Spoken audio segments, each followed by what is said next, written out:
So, yes, activity 6. And it's activity 6. Core OpenGL concepts presentation.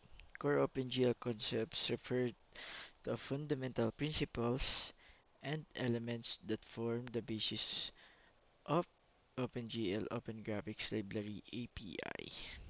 Next.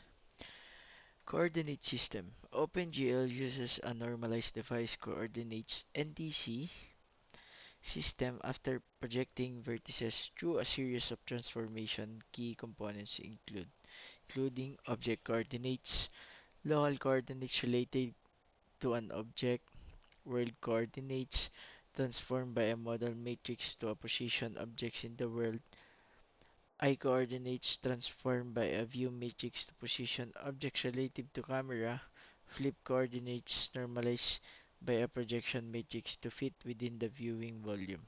Normalized device coordinates (NDC) range from 1 to 1, -1 to 1 in each dimension after perspective division.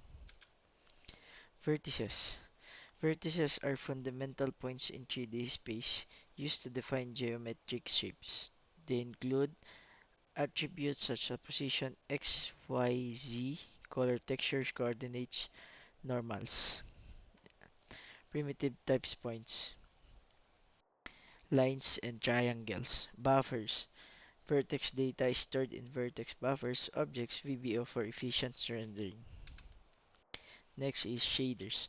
Shaders are small programs executed on GPU, manipulate vertices and fragments, pixels.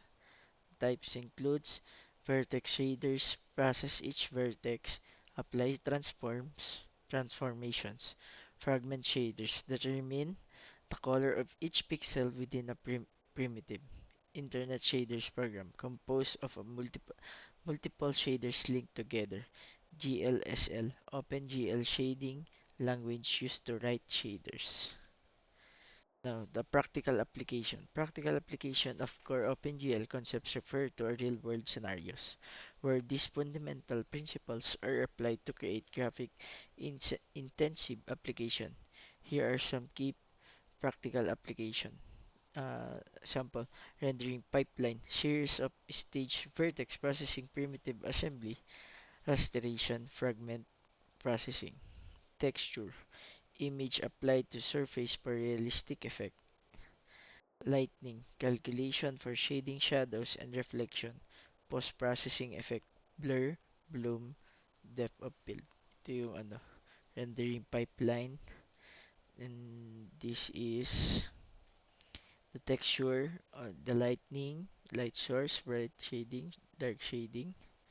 And this is the post-processing effect, blur, bloom, depth of field. Ayan. Blur yung nasa depth of field niya. Yan. Yun lang. Thank you.